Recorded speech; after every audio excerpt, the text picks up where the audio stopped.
5-ingredient dinners are some of my all-time favorite dinners to make ever, just because they have a few ingredients in them, so they're on the affordable side, and then they're also very easy to make. Plus today I'm also sharing one of my all-time favorite no-bake desserts with you.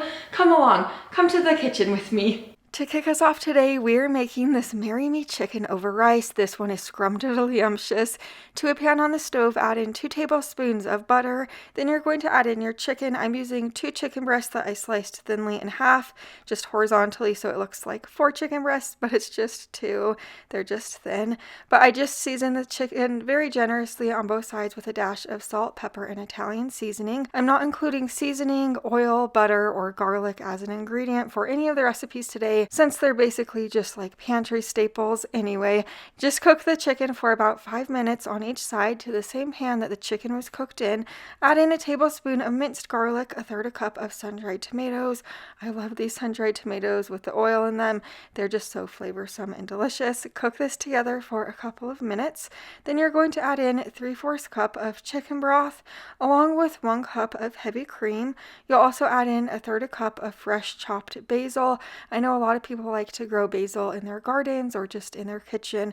Basil adds great flavor for a very low cost. Give this a stir, let it simmer for about 5 minutes. You want this sauce to thicken up. Once it has thickened up a bit, add in 2 cups of fresh spinach. The spinach is definitely optional. Just stir the spinach around, it will start to wilt down. Then add the chicken that you just cooked up back in with the juice from the plate. Then you could serve this gorgeous Marry Me chicken up.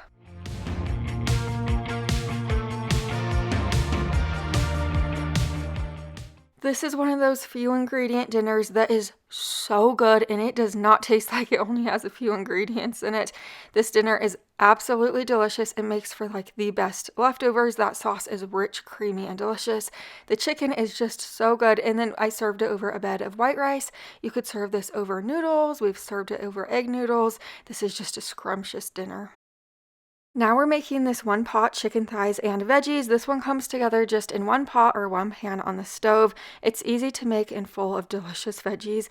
But to the pan on the stove, add in a tablespoon of olive oil. Once it's hot, I'm adding in 7 boneless, skinless chicken thighs.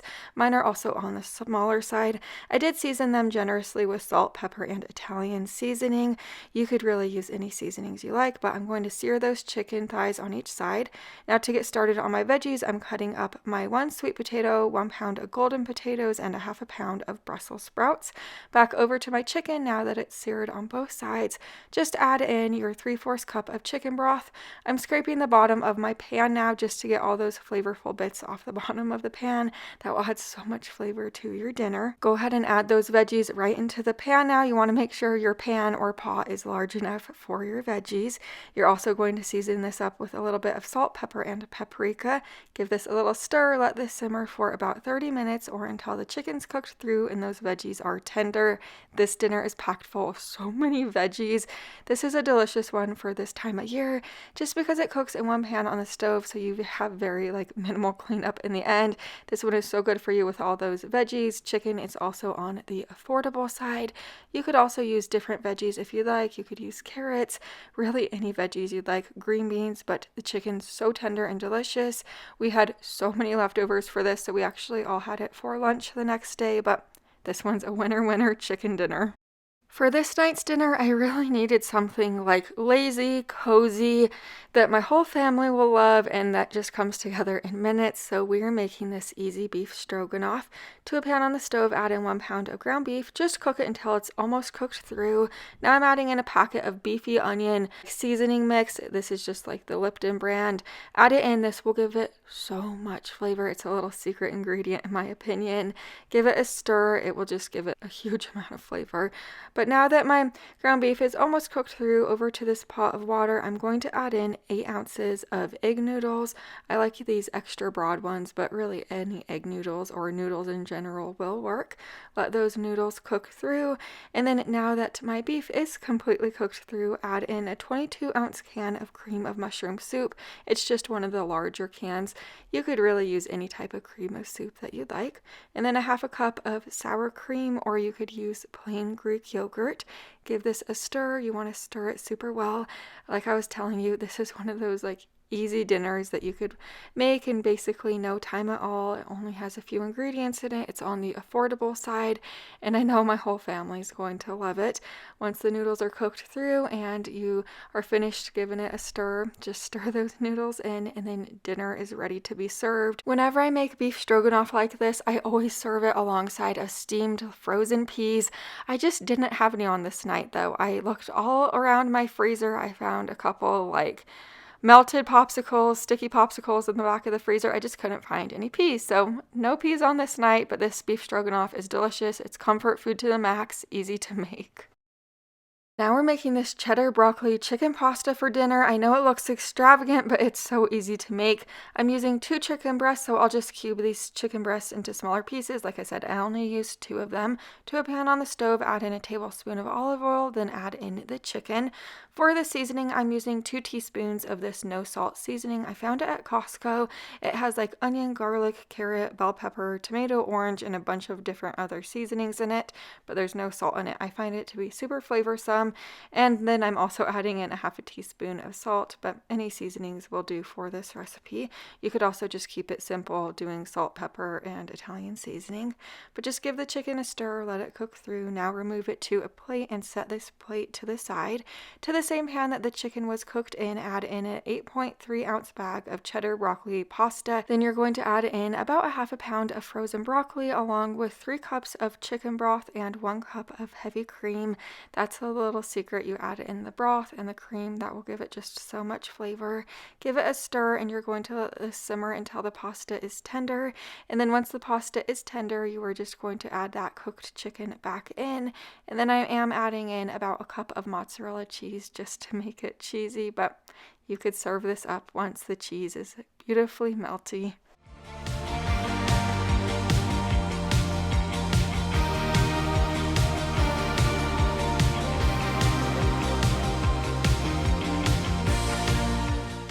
Just to look at how good that looks. I used the big value pack just because it gives you a little bit more in that pasta pack, but this is one of those dinners that tastes like you spent forever trying to make it.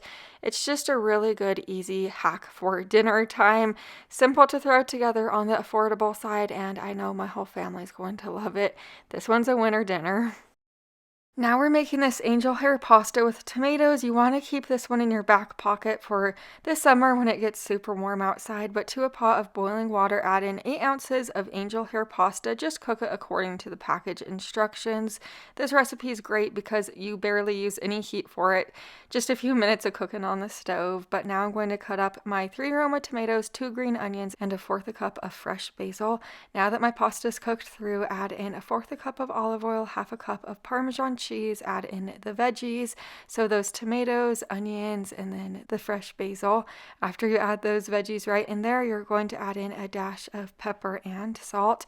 That is all you have to do.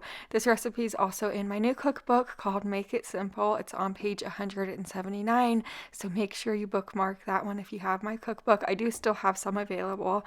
Anyway, I have over 150 easy, realistic recipes in this book. Every single recipe has a photo, which is great for visual learners like myself.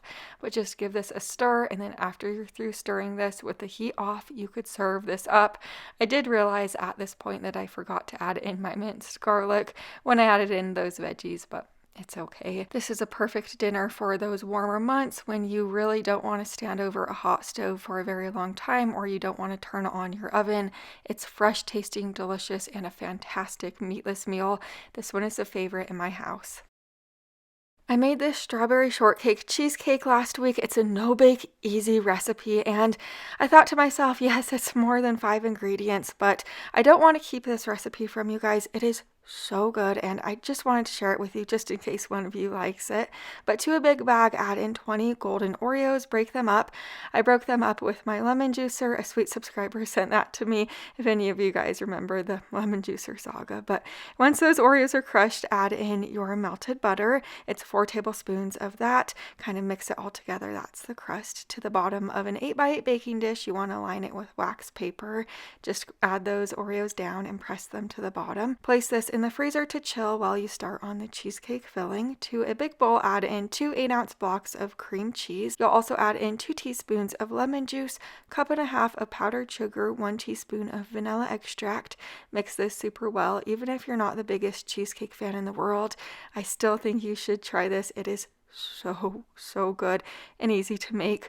Now stir in 8 ounces of Cool Whip. After you're through stirring that in, you're going to mash up about 3/4 cup of fresh strawberries. Now stir those in. After you're through mixing this together super well, you're going to pull the crust out of the freezer, and then you're going to spread the filling over the top of the crust. Let this chill in your fridge for a couple hours before you serve it. And I do want to let you know I'm sharing this video on Mother's Day, and I do want to wish you a happy Mother's Day to all of you guys. Whether you are a mom to your own children, a mother figure to others, someone longing to become a mom, or someone carrying the loss of a child, I am thinking of each and every one of you guys today, and I'm sending so much love your way. And if I could, I would send each and every one of you guys flowers, but thank you for being here for me. I'll always be here for you guys. But right now I'm just making like the topping. It's like a strawberry shortcake topping. It's golden Oreos, freeze-dried strawberries, and butter mixed together. So after you make the topping and you're ready to serve this, I like to sprinkle the golden strawberry topping over the top right before I serve it. So sprinkle it over the top. This no-bake dessert is so delicious, and like I said, I can't keep it from you. You have to give this one a try. It's perfect for this time of year. You have to save this recipe. I'm sure you'll love it as much as we do. It totally reminds me of those like strawberry shortcake popsicles, but like 100 times better in my opinion. I'd love to have you over here, so make sure you're subscribed so you don't miss the next video like this. Bye for now.